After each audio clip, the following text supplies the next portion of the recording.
نحمده ونصلي ونسلم على رسوله الكريم أما بعد فأعوذ بالله من الشيطان الرجيم بسم الله الرحمن الرحيم وإذ نتقنا الجبل فوقهم كأنه ذلة وظنوا أنه واقع بهم خذوا ما آتيناكم بقوة واذكروا ما فيه لعلكم تتقون۔ اور یاد کرو جب ہم نے پہاڑ ان کے اوپر بلند کر دیا، گویا وہ صاحبان ہیں اور انہوں نے سمجھ لیا کہ یہ ان پر گرنے ہی والا ہے، اور ہم نے کہا جو ہم نے تمہیں دیا ہے اسے مضبوطی سے تھام لو اور جو کچھ اس میں ہے اسے یاد کرو تاکہ تم پرہیزگار بن جاؤ۔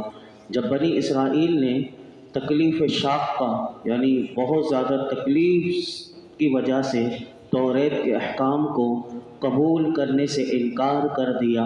تو اللہ رب العالمین کے حکم سے حضرت جبریل علیہ السلام ایک پہاڑ جس کی مقدار مفسرین نے لکھی کہ جتنا ان کا لشکر تھا اس کے برابر اتنا بڑا پہاڑ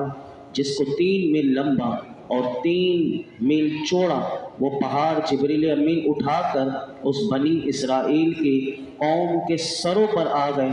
اور ان کے قریب کر دیا، اور ان سے یہ کہا گیا کہ اب توریت کے احکام کو قبول کرو ورنہ یہ پہاڑ تم سب پر گرا دیا جائے گا اور تمہارا یعنی سر کچل کے یعنی تمہیں راکھ بنا دیا جائے گا، یہ تمہارے اوپر گرا دیا جائے گا۔ جب انہوں نے دیکھا کہ پہاڑ ہمارے سروں کے اوپر آ چکا ہے اور اب یہ گرنے ہی والا ہے تو اس وقت انہوں نے اپنا بایاں رخسار یعنی یہ الٹی طرف کا یہ رخسار یہ سجدے میں رکھا اور بائیں ابرو جو ہے وہ زمین پر رکھ کر انہوں نے سجدہ کیا اور دائیں آنکھ سے یوں ٹیڑھا کر کے وہ آسمان کی طرف دیکھ رہے تھے کہ وہ پہاڑ ہمارے اوپر گر تو نہیں رہا۔ اور اس طرح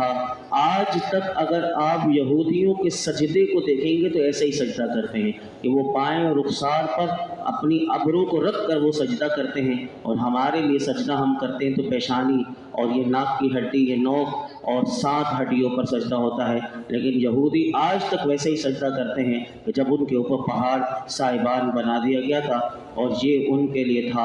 اور آج تک یہ ان کی سجدے کی نشان بھی ہے۔ لیکن قربان جائے میرے آقا علیہ السلام کہ ہم امتی ہیں، حضور کی امت پر اللہ نے کتنا بڑا کرم کیا کہ قرآن حکیم یکدم نازل نہیں ہوا، توریت یکدم پوری آ گئی تھی، لیکن قرآن حکیم اللہ رب العالمین نے 23 سال کے عرصے میں آہستہ آہستہ اللہ رب العالمین نے اس امت کو تحفہ دیا قرآن کا، اور یہ اللہ کی بہت بڑی خاص رحمت ہے کہ مسلمانوں پر اس کے تمام احکامات پر عمل کرنا آسان ہو گیا، چونکہ آزاد طبیعت ایک دم سارے احکام کی پابندی وہ کرنے میں دقت محسوس کرتی ہے، تو ہمارے اوپر اللہ کا کتنا بڑا کرم ہے کہ اس نے ہمارے لیے کتنی آسانی کی کہ قرآن حکیم 23 سال کے عرصے میں اور آہستہ آہستہ جو ہم عمل کر سکتے تھے، آپ دیکھ لیجئے، آپ نے سنا بھی کہ شراب یکدم حرام نہیں کی گئی، آہستہ آہستہ چھڑائی گئی، ہر وہ کام جو آسانی سے ہو سکے وہ اس طرح کروایا گیا، تو یہ قرآن حکیم کی برکت ہے۔ آگے اللہ رب العالمین نے ارشاد فرمایا وَإِذْ أَخَذَ رَبُّكَ مِنْ بَنِي آدَمَ مِنْ ظُهُورِهِمْ ذُرِّيَّتَهُمْ وَأَشْهَدَهُمْ عَلَىٰ أَنفُسِهِمْ أَلَسْتُ بِرَبِّكُمْ قَالُوا بَلَىٰ شَهِدْنَا أَن تَقُولُوا يَوْمَ الْقِيَامَةِ إِنَّا كُنَّا عَنْ هَٰذَا غَافِلِينَ أَوْ تَقُولُوا إِنَّمَا أَشْرَكَ آبَاؤُنَا مِنْ قَبْلُ وَكُنَّا ذُرِّيَّةً مِنْ بَعْدِهِمْ أَفَتُهْلِكُنَا بِمَا فَعَلَ الْمُبْطِلُونَ۔ اور اے محبوب یاد کرو جب تمہارے رب نے اولاد آدم کی پشت سے ان کی نسل نکالی اور انہیں خود ان پر گواہ بنایا اور فرمایا کیا میں تمہارا رب نہیں؟ سب نے کہا کیوں نہیں، ہم نے گواہی دی، یہ اس لیے ہوا تاکہ تم قیامت کے دن یہ نہ کہو کہ ہمیں اس کی خبر نہ تھی، یا یہ کہنے لگو کہ شرک تو پہلے ہمارے باپ دادا نے کیا تھا اور ہم ان کے بعد ان کی اولاد ہوئے، تو کیا ہمیں اس پر ہلاک فرمائے گا؟ کیا تو ہمیں اس پر ہلاک فرمائے گا جو اہل باطل نے کیا؟ اس آیت کی تفسیر میں مفسرین فرماتے ہیں اللہ رب العالمین نے اپنے محبوب علیہ السلام سے فرمایا جب تمہارے رب نے اولاد آدم کی پشت سے یعنی آدم علیہ السلام کی پشت سے ان کی نسل نکالی، جیسا کہ حدیث پاک میں آتا ہے کہ اللہ رب العالمین نے حضرت آدم علیہ السلام کو کی جو ذریت قیامت تک آنے والی ہے ان کی پشت سے نکالا۔ اب آیت اور حدیث کو دونوں کو پر نظر کرنے سے معلوم ہوتا ہے کہ ذریت نکالنا اس ترتیب سے ہوا کہ جس طرح دنیا میں لوگوں نے آنا تھا، یعنی جس نے باپ بننا تھا، پھر اس کی اولاد ہونی تھی، پھر اس کی نسل چلنی تھی، اسی ترتیب سے اللہ رب العالمین نے آدم علیہ السلام کی پشت سے ان کی اولاد کو نکالا اور قیامت تک پیدا ہونے والے۔ اب یہ دیکھیں میرے رب کی قدرت دیکھیے کہ اگر ابھی تک تو کتنے لوگ جو قیامت تک پیدا ہوں گے ہمیں نہیں پتا، لیکن اللہ اگر چاہے تو کیسے، یعنی ترتیب وائز کہ کون کس کا باپ بنے گا، کون دادا بنے گا، کون پردادا بنے گا، یعنی ساری ایک ترتیب سے اللہ نے وہ ذریت کو نکال لیا اور نکال کر ان کے سامنے اپنی ربوبیت اور اپنی وحدانیت کہ میں ایک ہوں اس پر دلیل قائم فرما کر ان سب کو عقل بھی دے کر پھر اپنی ربوبیت کی شہادت طلب فرمائی، یعنی سب کو جمع کر کے ان کی ذریت کو نکال کر اللہ نے پوچھا کہ بتاؤ کیا میں تمہارا رب نہیں؟ تو سب نے کہا جو قیامت تک پیدا ہونے والے، جب سے دنیا بنی جب قیامت تک، فرمایا کہ سب نے یہ کہا بلا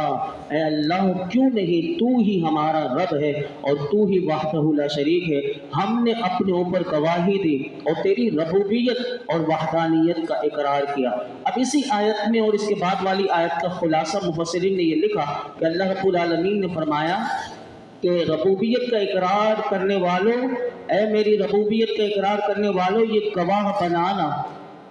اس لیے تھا تاکہ تم قیامت کے دن یہ نہ کہہ سکو اے مالک ہم جو شرک اور کفر میں مبتلا رہے اس میں ہمارا قصور نہیں، کیونکہ ہمیں خبر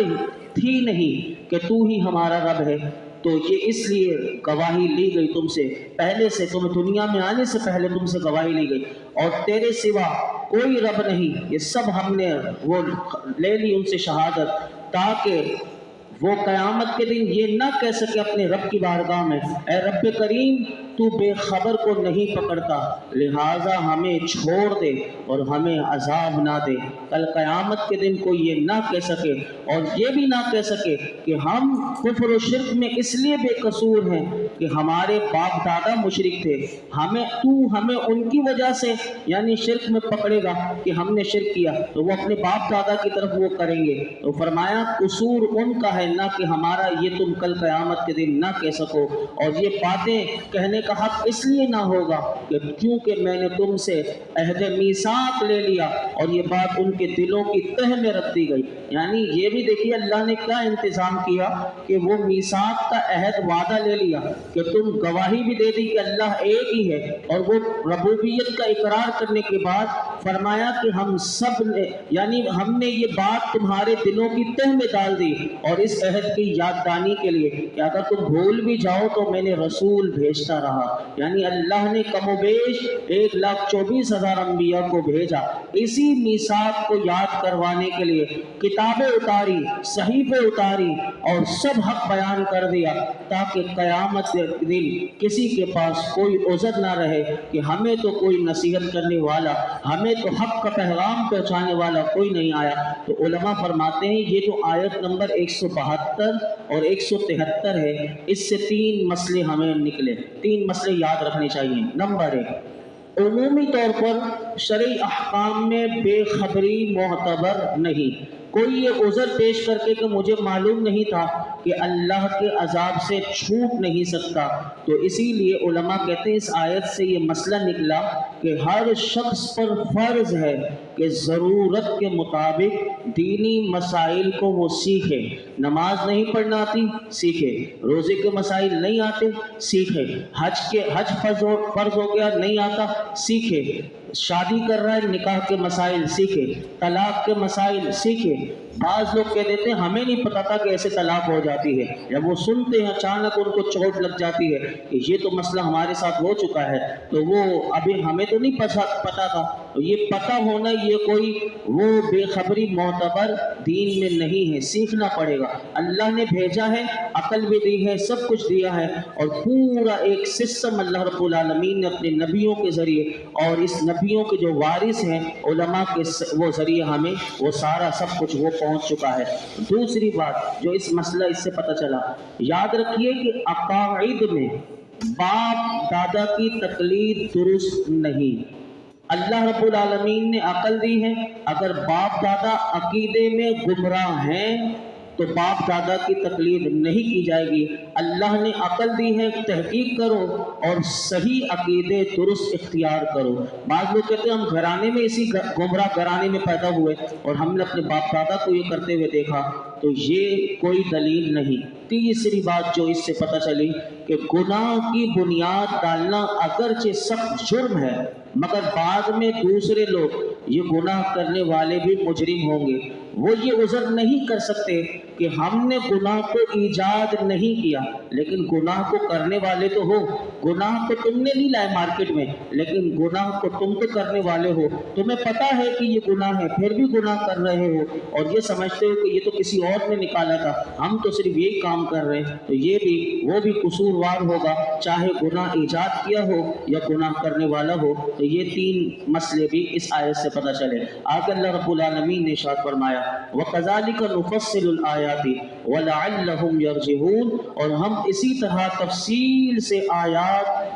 بیان کرتے ہیں اور اس لیے کہ وہ رجوع کر لیں۔ یعنی اے محبوب، جس طرح آپ کی قوم کے سامنے ہم نے اس سورت کی آیات تفصیل سے بیان کی ہیں، ہم ان کے علاوہ آیات بھی اسی طرح تفصیل سے بیان کرتے ہیں۔ وجہ کیا ہے؟ تاکہ بندے تفکر اور تدبر کر کے حق اور ایمان کو قبول کریں، اور اس لیے تفصیل سے آیات کو بیان کرتے ہیں تاکہ وہ شرک اور کفر سے توحید اور ایمان کی طرف رجوع کر لیں، اور صاحب نبی جو ہیں، صاحب معجزات نبی کے بتانے سے اپنے اس میثاق والے عہد کو یاد کر لیں اور اس کے مطابق عمل کریں۔ اور قرآن کریم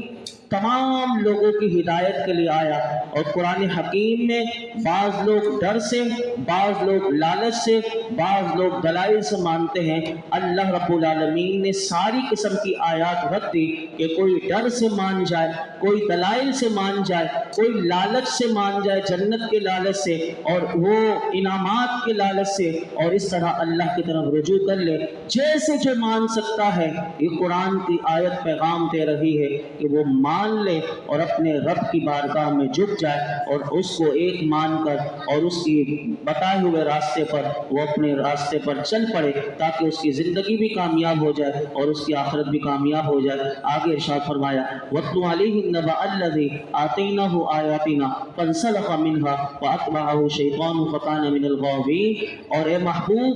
انہیں اس آدمی کا حال سناؤ جسے ہم نے اپنی آیات عطا فرمائی تو وہ ان سے صاف نکل گیا، پھر شیطان اس کے پیچھے لگ گیا تو وہ آدمی گمراہوں میں سے ہو گیا۔ اس کا ترجمہ دوبارہ سنیے گا، اے محبوب انہیں اس آدمی کا حال سناؤ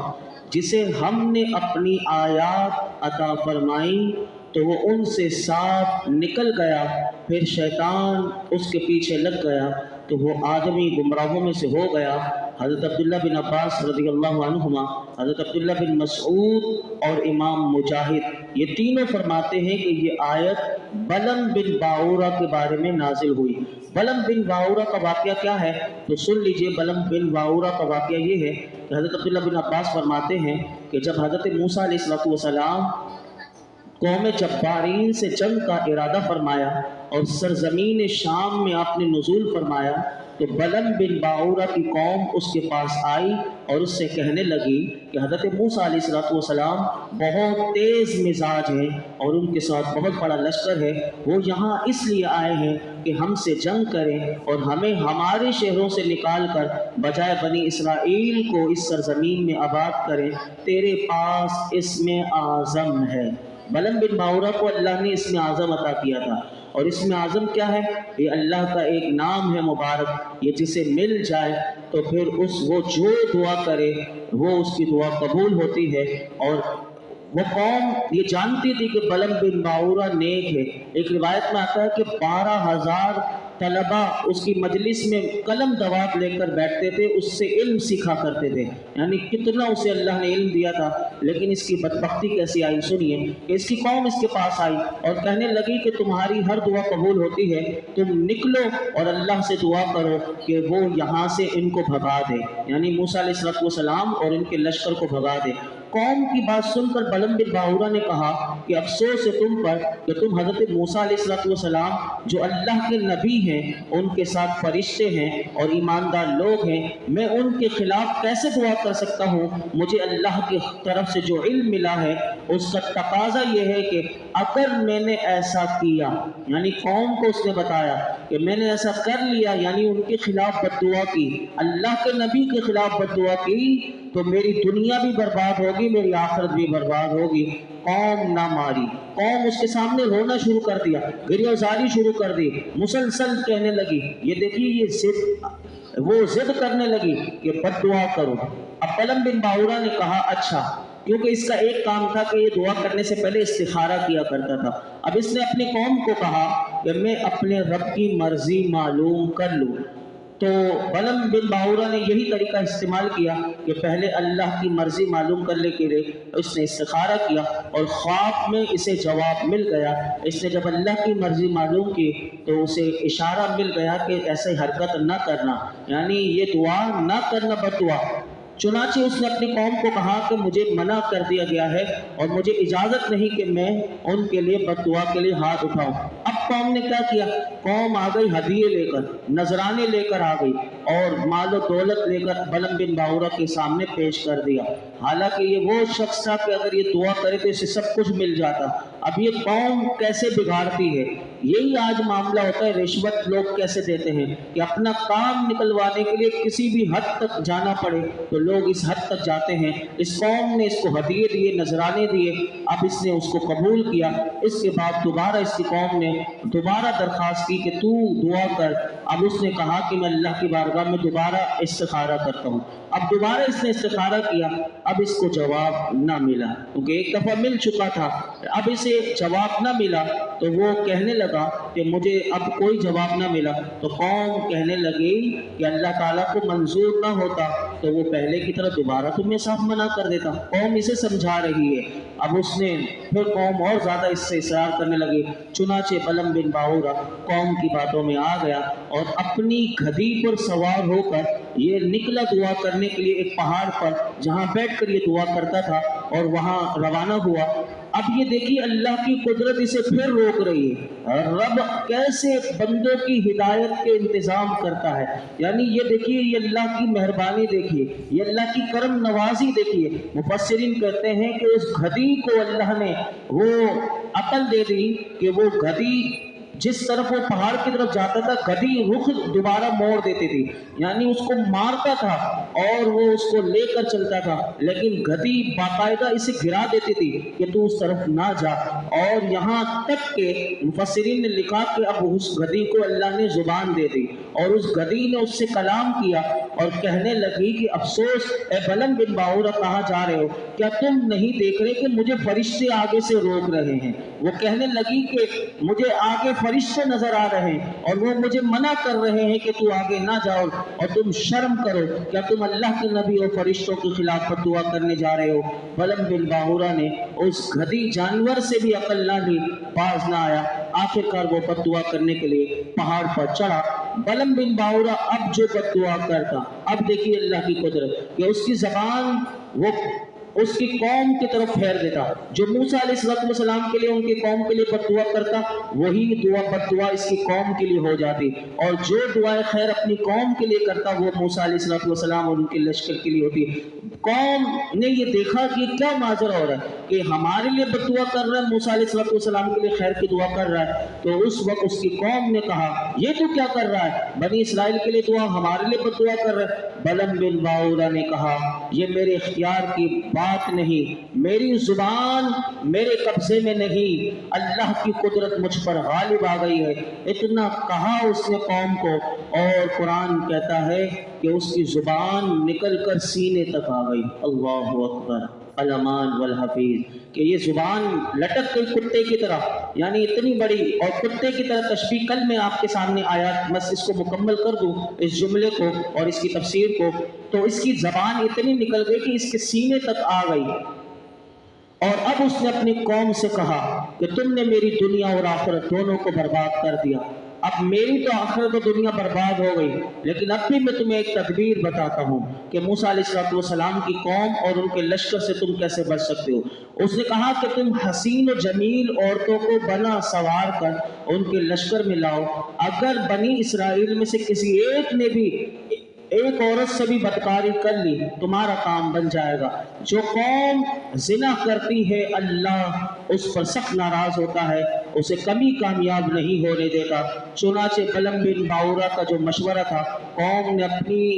وہ عورتوں کو نکالا جو حسین و جمیل تھی, اپنے حسن و جمال میں وہ ساری قوم کی عورتوں کو لے کر آئے اور انہوں نے اس لشکر میں بھیج دیا. مفسرین کہتے ہیں ایک کنعانی عورت بنی اسرائیل کے ایک سردار کے پاس سے گزری, وہ اپنے حسن و جمال کی وجہ سے اسے پسند آ گئی, اور حضرت موسیٰ علیہ السلام کے منع کرنے کے باوجود اس سردار نے اس عورت سے بدکاری کی. اس کی پاداش میں اللہ کا غضب نازل ہوا کہ ان پر طاعون اسی وقت نازل ہوا, اور 70,000 اسرائیلی ایک کی بدکاری کرنے کی وجہ سے 70,000 مارے گئے, یعنی 70,000 کو سزا ملی. اور یہ اللہ رب العالمین نے, اور پھر جب آپ حضرت موسیٰ علیہ السلام نے اس سردار کو بھی اس عورت کو بھی جو سزا تھی وہ دونوں کو قتل کروا دیا کہ انہی کی وجہ سے 70,000 کو سزا ملی, ان دونوں کو بھی قتل کروایا اور اس طرح ان کو یہ سزا ملی. تو زنا کتنی خطرناک بیماری ہے, کتنی وہ